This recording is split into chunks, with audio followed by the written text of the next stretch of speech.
الكاميرا تبحث وتكتشف. هذه المرة من مدينة زيبان بسكرة.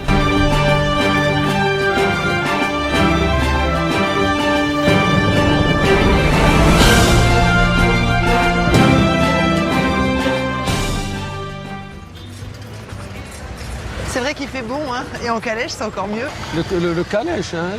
Vous êtes né ici, vous? Oui, oui, bien sûr. Moi, je suis né ici. Bon, je prenais le calèche à l'époque pour y aller, pour se déplacer. On se déplaçait en calèche. Nicolae Grigorescu commença par peindre des icônes dans l'atelier du portraitiste Anton Schladek alors qu'il n'était âgé que de 10 ans. Ses premières œuvres étaient évidemment inspirées de celles de son maître, mais sitôt son apprentissage terminé, il tenta de moderniser le genre en le maintenant d'un néoclassicisme popularisé par les nouvelles écoles de peinture. À l'âge de 23 ans, il partit pour Paris où il s'inscrivit à l'école des beaux-arts, copiant au Louvre les tableaux qu'il avait attirés en France.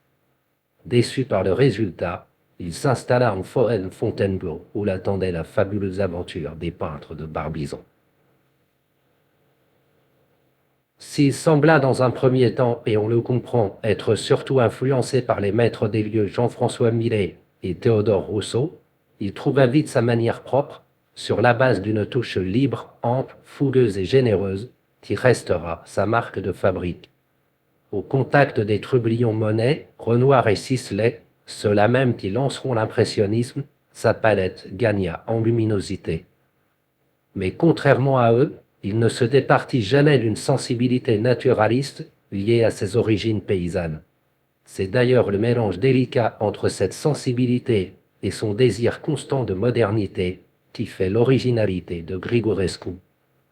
Revenu au pays pendant la guerre d'indépendance et suivant l'armée roumaine sur le terrain en tant que peintre de façade, il produisit nombre d'assez remarquables scènes militaires. C'est pourtant en adaptant les préceptes des peintres de Barbizon à la vie patriarcale des paysans roumains qu'il atteignait au grandiose, comme on peut le voir ici, et en peignant, tel un Claude Monet, les beautés de la campagne roumaine à différentes heures du jour, qu'il devint le plus important peintre roumain. De retour en France après la guerre, à Paris mais aussi en Bretagne, il fut vite repris par le mal du pays.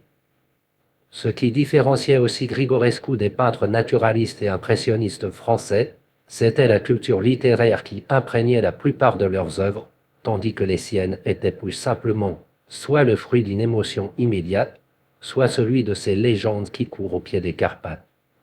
Ainsi Dragos Voda est-il censé avoir fondé la Moldavie en poursuivant un bison au-delà des montagnes.